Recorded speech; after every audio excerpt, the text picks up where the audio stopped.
ओम जगदाधार ओम जगदाधार सर्वदेष्टान धात्रे नमः। सर्वेशात्रे नमः। ओम जगदाधार ओम जगदाधार सर्वदेष्टान धात्रे नमः। सर्वदेष्टान धात्रे नमः। ओम जगदाधार ओम जगदाधार सर्वदेष्टान धात्रे नमः। सर्वदेष्टान धात्रे नमः। सच्चिदानंद भगवान की जय। सत्य सनातन धर्म की जय। सतगुरुदेव भगवान की जय। श्रीमद् भागवत में जो आज आचार्य लोगों ने उसका बिजनेस बना रखा है, ये सारी की सारी भागवत केवल 4 श्लोकों में लिखी गई है और उसको कहते हैं चतुर्श्लोकीय भागवत। उस चतुर्श्लोकीय भागवत का आज एक जो है सूत्र हम आप लोगों के प्रत्यक्ष जो है समझने के लिए रखेंगे। वो सूत्र ये है, एताव देव जिज्ञास्यम तत्व जिज्ञासम आत्मनः अन्वय व्यतिरेक्याभ्याम यत स्यात् सर्वत्र सर्वदा। यहाँ इस श्लोक में ये कहा जा रहा है कि हे जानने वालों जिज्ञासु, अगर इस ब्रह्मांड में कोई जानने योग्य वस्तु है, कोई जानने योग्य बात है, तो बस इतनी सी है कि वो परमात्मा आत्मा, उसको कर लो, आत्मा कहो चाहे परमात्मा कहो, अन्वय व्यतिरेक करके सदा है और सर्वत्र है। कैसे है? अन्वय व्यतिरेक करके। सर्वत्र माने सब जगह है, सदा माने हमेशा है। ऐसा नहीं कि आज है कल नहीं। तो यहाँ 2 शब्द महत्वपूर्ण हैं परमात्मा को जानने के लिए, अन्वय और व्यतिरेक। अन्वय व्यतिरेक करके परमात्मा को सदा और सर्वत्र जानना है। इसी का नाम जो है भक्ति है, इसी का नाम ज्ञान है, इसी का नाम कर्म है। बाकी न कोई कर्म है, न कोई भक्ति है, न कोई ज्ञान है। इतनी सी बात जानना, ये भागवत कह रही है। अब इसको आचार्य लोग कभी विषय सामने रखते ही नहीं। जो मूल मंत्र है भागवत का, अब उसमें कहानियां जोड़ जोड़ करके तुमको बरगलाते रहते हैं, फुसलाते रहते हैं, नाच गाना दिखाते रहते हैं। 7 दिन में पूरी करना है। अब हमारा ये श्लोक आज पूरे 1 घंटे में पूरा हो जाए तो समझना कि ठीक है, नहीं तो एक श्लोक भी पूरा नहीं होता 1 दिन में। ये पूरी भागवत जो है 7 दिन में पूरी कर देते हैं। तो आज अपन को समझना है अन्वय। तो अन्वय उसको कहते हैं, अन्वय शब्द, अन्वय उसको कहते हैं जो हर अवस्था में ज्यों का त्यों रहता है। कुछ भी बदल जाए पर जो बदलता नहीं है उसको अन्वय कहते हैं। ये अन्वय की परिभाषा है। और व्यतिरेक किसको कहते हैं?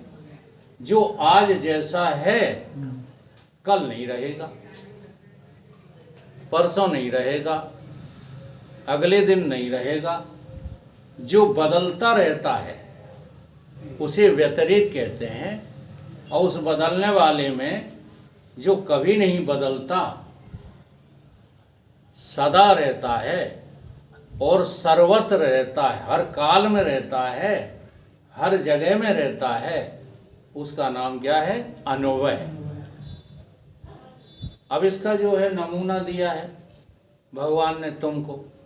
तुम उधर जो है देखते ही नहीं हो, रोज काम जो हो रहा है उस काम को कभी आप अपनी दृष्टि से चिंतन का विषय बनाते हो?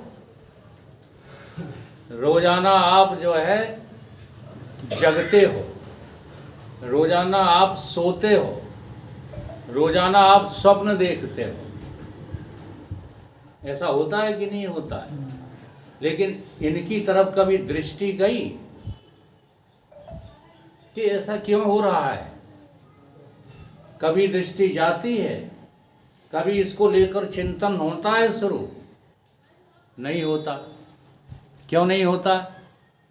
क्योंकि मोह की जो है जड़ ने आवरण डाल रखा है और कहता है ये तो सब भगवान के द्वारा हो रहा है, अब हम क्या करेंगे, हम तो पैसा कमाएंगे। अच्छा, ये पैसा का नाम मैं बार बार लेता हूँ तो आपको ऐसा लगता होगा कि पैसे वालों से इनकी कोई दुश्मनी है कि बार बार लौट फिर के उसी जगह आ जाते हैं। अब नहीं लगता, पहले लगता था। शुरू शुरू में लगता था क्योंकि बहुत पैसे वाले थे ना आप तो क्यों लगता था? हैं? असल में वो इसलिए लगता है कि वो तुम्हारी असली अनुभूति है, वो तुम्हारी पक्की अनुभूति है। और ये जो मैं बोलता हूँ समझाता हूँ ये तो अभी आज पहले दिन सुना है, ये हम कहते हैं बहुत कम सुना है। और ये तुमने जो तुम्हारी आदत है ये अनेक जन्मों से है। जी हाँ, ये कोई इसी जन्म की बात नहीं है। पिछले जन्मों में भी तुम जो है कभी मनुष्य रहे होगे, कभी धन कमाया होगा, कभी पहलवानी की होगी, कभी और कुछ किया होगा।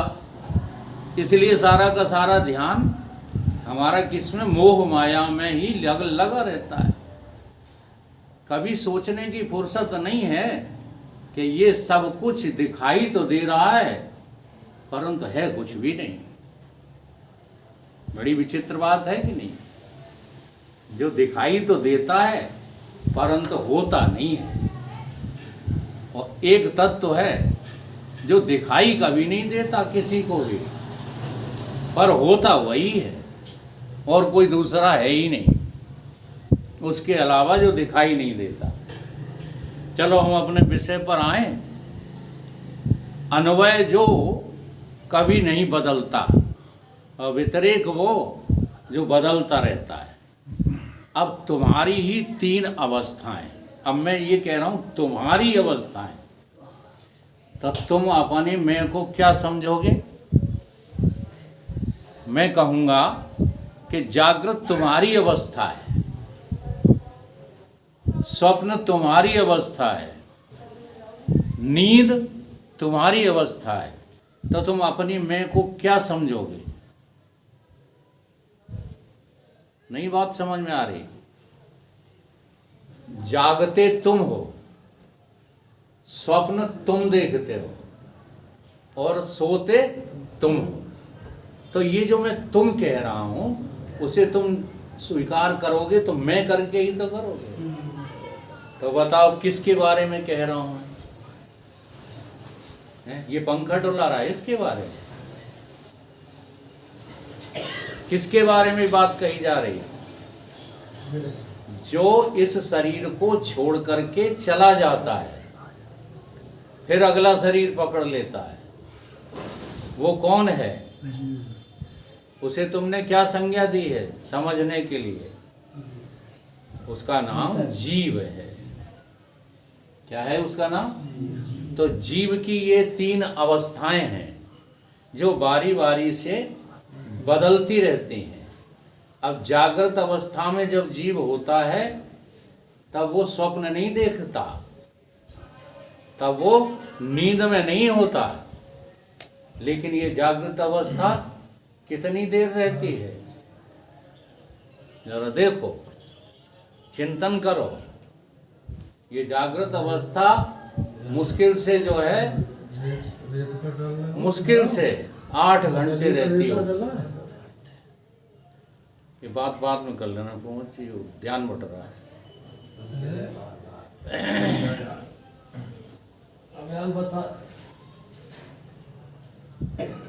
ये अवस्था बदलती है। और एक गहरा विचार करो, ये बदलने के बाद तुम्हें दोबारा कभी नहीं मिलती। मिल जाती है क्या? तुम्हारी जागृत अवस्था बदली, तुम स्वप्न में चले गए, अब जागृत अवस्था से तुम्हारा कोई लेना देना नहीं।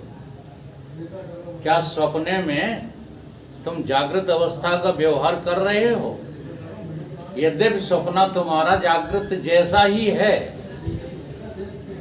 अगर जागृत में तुम जो है कुछ कुशवाहा ठाकुर हो, भदौरिया ठाकुर हो, तो स्वप्न में भी भदौरिया ही निकलोगे। लेकिन वो भदौरिया कोई और होगा, ये वाला नहीं होगा। ख्याल करो जरा इस पे। क्यों? ये भी एक नियम है।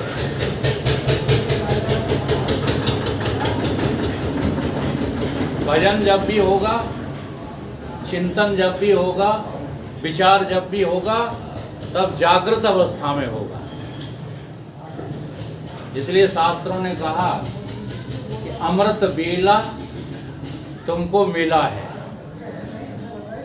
तुम्हें क्या मिला है? अमृत बेला। अब तुम अमृत बेला का अर्थ जाने कहाँ लगाते रहते हो। सवेरे 4 बजे से 6 बजे तक का बेला क्या है? अमृत बेला। बस वहीं तुम्हारी बुद्धि घूमती रहती है। जबकि हकीकत क्या है? 84 लाख योनियों में भटक भटक कर के तुम अब मनुष्य योनि में आ गए हो। ये तुम्हारी अमृत बेला है। ठीक। अब इस मनुष्य योनि में भी जरा ध्यान देना, बचपन होता है, जवानी होती है, बुढ़ापा होता है कि नहीं? इसमें सबसे ज्यादा बुद्धि आपकी तीक्ष्ण जवानी में रहती है। इसलिए जवानी को अमृत बेला कहा है। ब्याह करने के लिए अमृत बेला नहीं है, बच्चे पैदा करने के लिए अमृत बेला नहीं है, बल्कि बुद्धि कुशाग्र होती है। तुमने जितने भी सांसारिक कार्य सीखे, कुशाग्र बुद्धि से जवानी में सीखे कि बचपन में। अच्छा, मोटरसाइकिल चलाना 2 साल की उम्र में किसने सीख लिया? वो बात अलग है कि आधुनिक युग में 5 साल का बच्चा भी जवान हो गया है। वो युग का प्रभाव है। उसे वो बातें आती हैं जो तुम्हें बुढ़े होकर नहीं आती, है कि नहीं? तो वो चीज़ अलग है। लेकिन जब तक बच्चा है तब तक वो अमृत बेला नहीं है। फिर बुढ़ापे में जाकर के अमृत बेला नहीं, अमृत बेला सूख जाती है। अगर तुमने अमृत बेला का सदुपयोग कर लिया तो जैसी की तैसी बनी रहेगी। इसलिए हमारे शास्त्रों ने कहा है कि बुढ़ापा रोने के लिए नहीं, बुढ़ापा मुस्कुराने के लिए होता है। लेकिन यहाँ तो हर कोई बुढ़ापे में रोता दिखता है। अब एक अवस्था और आती है कि इसी मनुष्य की 3 अवस्थाएं जीव की। जीव ही मनुष्य है, इस ऊपर वाला शरीर मनुष्य नहीं है। नहीं तो शास्त्रों को ये कहना नहीं पड़ता, आहार निद्रा भय मैथुनम च, हाँ, एतत् समाना पशुभिः नराणाम्। अगर तुम इस 3.5 हाथ के शरीर को मैं मानकर चल रहे हो तो पशु से अधिक कुछ भी नहीं हो। इसके भीतर जो तुम्हारा जीवत्व है, हाँ, वो है कौन? तू। अभी जब तक आत्मबोध नहीं है तब तक अवस्थाएं किसकी हैं? जीव की। और अमृत वेला है जागृत अवस्था।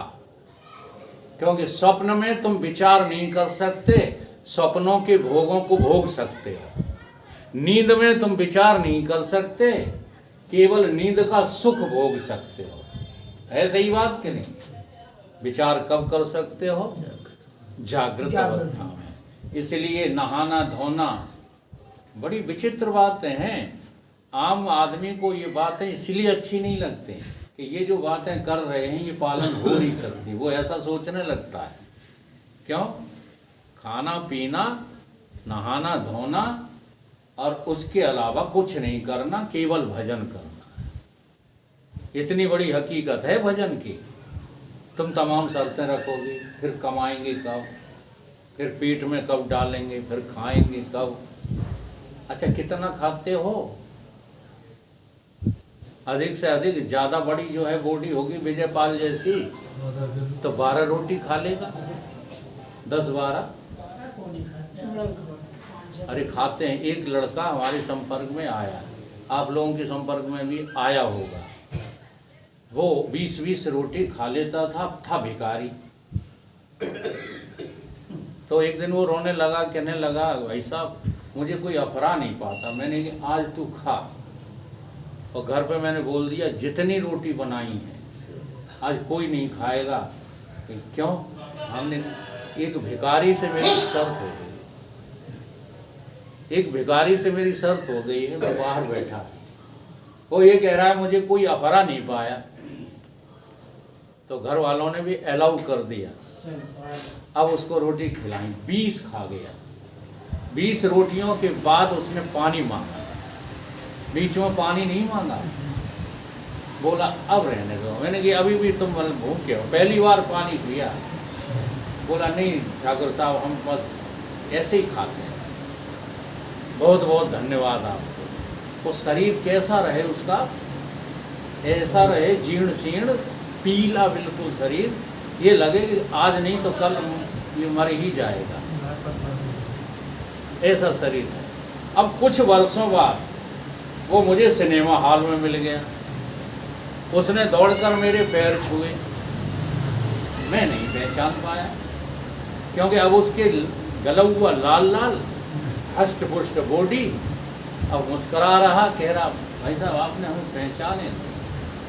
हमने कि बिल्कुल नहीं पहचाने, हम कहीं वही भिखारी हैं जो आपके यहाँ 20-20 रोटी खा जाते थे। अब वो मेरा मर्ज ठीक हो गया, जो मर्ज था ना खाने का वो ठीक हो गया। अब मैंने नौकरी कर ली है और मैं काम करता हूँ। मैंने कहा बहुत बहुत धन्यवाद तुमको। तो ये भी न कहो कि 20-20 कोई खा नहीं सकता। अभी भूख लगने की बीमारी हो जाए तो 20 की चली गया 50 खाओगे। हम लोग खाते ही रहते हैं, डायबिटीज वाले, तुम्हें पता नहीं है। डायबिटीज वाले थोड़ा खाते हैं लेकिन दिन भर खाते ही रहते हैं। पूछ लो प्रमोद से, जो चीज़ सामने आ गई खाने की इच्छा हुआ थी खा लो। ये भी एक जो है रोग है। चलो अपन को उससे नहीं करना, हमें अब जागृत अवस्था से मतलब है। अब ये जागृत अवस्था आपकी थोड़े समय को रहती है, फिर ये जागृत तुमसे छूट जाएगी, दोबारा ये जागृत अवस्था नहीं मिलेगी। विचार की करो, ये वाली नहीं मिलेगी। स्वप्न में चले जाओगे, स्वप्न छूट जाएंगे, फिर वो वाले स्वप्न नहीं मिलेंगे। नींद में चले जाओगे, सोओगे आराम से, वो भी छूट जाएगी, फिर वो वाली नींद नहीं मिलेगी। नहीं देखो आप एक्सपेरिमेंट करके, कभी नींद में इतना मज़ा है कि आप 9 बजे सोए और सीधे 4 या 5 या 6 पे जगे, कहते आज तो नींद का आहा। और किसी किसी दिन 1-1 घंटे में नींद खुल जाती है, तो वो वाली नहीं मिलती। कुछ आ रही समझ में? अब जागृत में फिर आओगे, लेकिन जो जागृत होगी वो दूसरी होगी, वो नहीं होगी कि नहीं? तो ये जो अवस्थाएं हैं ये क्या हैं? व्यतिरेक हैं। इनको क्या कहते हैं? व्यतिरेक। और हाँ जी, और इन अवस्थाओं में जो आप थे वो आपने अपना अनुभव नहीं किया। जैसे जागते में तुमने जगत देखा, तो जगत देखने वाला दृष्टा कौन है? हैं? अब तुम हम कह देते हो, विचार नहीं करते। किस अंग के द्वारा तुम जगत देख रहे हो? जगत तुम्हें जो है किन किन अंगों में गुजरने से दिखता है, ये अनुभव किया? हो तो तुम ही, फिर क्यों नहीं करते अनुभव? आंखें न होती, कान न होते, नाक न होती, तो ये जो जगत हमें न दिखाई देता, न सुनाई देता, न चख पाते, न छू पाते, तो ज्ञानेंद्रियों के द्वारा ये जगत हमने देखा। लेकिन अगर तुम्हारे पास मन न होता तो ज्ञानेंद्रियां काम करती हैं? तो देखो कितने चश्मे चढ़ा रखे हैं तुमने अपनी एक ही अवस्था में। मन रूपी चश्मा, फिर ज्ञानेंद्रिय रूपी चश्मा। इन चश्मों के द्वारा तुम बाहर निहार रहे हो, लेकिन जो बाहर देख रहा है वो तुम कौन हो, कभी ख्याल किया? तो दृष्टा की दृष्टि का कभी लोप नहीं होता। तुम नहीं बदलते, दृष्टा बदल जाता है। जब आंखें दृष्टा होती हैं तो दृश्य विषय होते हैं, नहीं होते? अब आंखों को तुम किससे देखते हो? देखो दृष्टा बदल गया। जब आंखें दृष्टा थीं तो जगत के विषय शब्द, स्पर्श, रूप, रस, गंध। जब कान दृष्टा थे, जब नाक दृष्टा थी, ये दृष्टा है। तुम नाक के द्वारा क्या देखते हो? चलो उस बाग में फूल को सूंघ कर देखो। हम वाक्य बोलते रहते हैं, कभी चिंतन नहीं करते। फूल को सूंघ कर देखो। अब देखा ना जरा, फूल सूंघा, किसने सूंघा? नाक ने। और सूंघ कर फिर देखा किसने? अरे क्या बात करते हो? आंख तो पहले ही से ही देख रही थी कि वो गुलाब लगा है, फिर सूंघने काहे के लिए गए? नाक ने सूंघा और तुमने सूंघ कर देखा। तुम देखने वाले न नाक हो, न कान हो, न आंख हो, न रस ना हो, न त्वचा हो। तुम इनमें से कोई नहीं। ये तो देखने के यंत्र हैं तुम्हारे पास, तुम्हें होश ही नहीं। इसलिए जरा सा किसी ने छू लिया, अपमान हो गया। जरा सा छू लेने से तेरा हो जाए अपमान रे। अंधी पूजा करने वाले कैसा ये भगवान रे। जात पात के भेदभाव में जीवन व्यर्थ गंवाया है। गंवाया कि नहीं? प्रीत सभी से कर लो बंदे, कोई नहीं पराया। हम और तुम दो नहीं है, लेकिन नजर आ रहे। तुम ऊंची जात बने बैठे हो, हमें नीची का समझ रहे हो। बुद्धू हो और बेवकूफ हो तुम। हम ये भी नहीं कह रहे कि जात पात छोड़ देना। जब शादी विवाह करो तो अपनी जात में करना। हाँ जी, नौथा पानी में विशेष बातें जो होती हैं, वो क्या क्या होता है? छाती पान होता है, समधि मिलन होता है, वो अपनी जात वालों में करना। वहाँ मत दिखाने लगना अध्यात्म। अध्यात्म केवल समझ की चीज है। जब हरि को भजो, हरि को होई, जाते पात पूछे नहीं को। और जग को भरे भजे, घर को भजे सो घर को होई, जात पात पूछे सब कोई। लड़की का विवाह करने जाओगे, जाति पूछी जाएगी? नहीं पूछी जाएगी। और भी कोई काम जो होते हैं व्यवहारिक संबंधी, वहाँ आपसे जाति पूछी जाएगी। एक ऐसी क्षेत्र है जहाँ पर केवल जो है बनियों की नौकरी मिलती है, वो है अकाउंट का काम। तो वहाँ जरूर पूछा जाता है तुम किस जाति के हो। अगर तुम्हें काम चाहिए तो तुम अपना क्षत्रित्व, अपना ब्राह्मणत्व दबा करके कहोगे हमने अकाउंट का काम सीखा, जाति नहीं बताओगे। आई समझ में? तो हम बाहर के जो है व्यवहारों की चर्चा नहीं कर रहे, हम उस तत्व की बात कर रहे हैं जिसमें जाति पाति एक कल्पना है। तो तुम दृष्टा को भी देखते हो कि नहीं देखते? आंख दृष्टा है, आंख तो विषय देख रहे हैं। और जब आंख को देखोगे तो दृष्टा कौन निकलेगा? मन के द्वारा तुम्हें आंख दिखती है। आंख को किसके किसके द्वारा देखते हो? ये समझ में आ रही बात? आंख में धुंधली है,